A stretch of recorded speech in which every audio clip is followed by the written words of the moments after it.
देवासमोर पाणी भरून ठेवल्याने काय होते?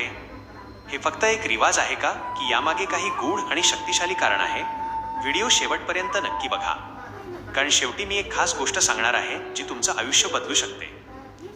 1. परंपरा की श्रद्धा.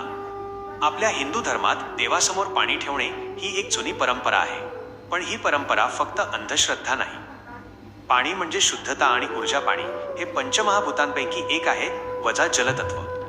जेव्हा आपण देवासमोर पाणी ठेवतो तेव्हा ते पाणी सकारात्मक ऊर्जा शोषून घेतं. 2. पाणी बनते ऊर्जा स्रोत.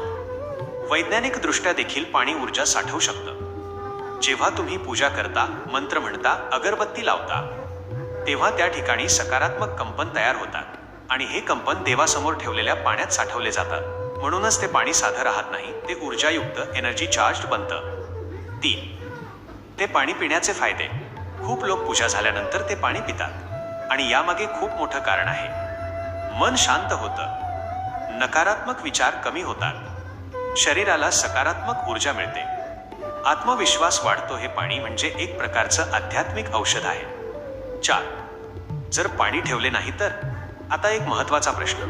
देवासमोर पाणी ठेवले नाही तर काय? याने काही वाईट होत नाही, पण तुम्ही एक मोठा फायदा गमावता. कारण देवपूजेत पाणी ठेवणं म्हणजे त्या संतुलित ठेवणं. 5. पाणी ठेवताना या चुका करू नका. बहुतेक लोक या चुका करतात. घाणेरड्या भांड्यात पाणी ठेवणे, जुने पाणी पुन्हा वापरणे, देवासमोर ठेवलेले पाणी दुर्लक्षित करणे. लक्षात ठेवा, पाणी नेहमी स्वच्छ आणि ताजं असावं. 6. योग्य वेळ आणि पद्धत. सकाळी पूजा करताना पाणी ठेवणं उत्तम. तांब्याच्या भांड्यात पाणी ठेवलं तर अजून चांगलं. पूजा झाल्यानंतर ते पाणी प्या किंवा झाडांना टाका. 7. घरात सकारात्मक वातावरण तयार होतं.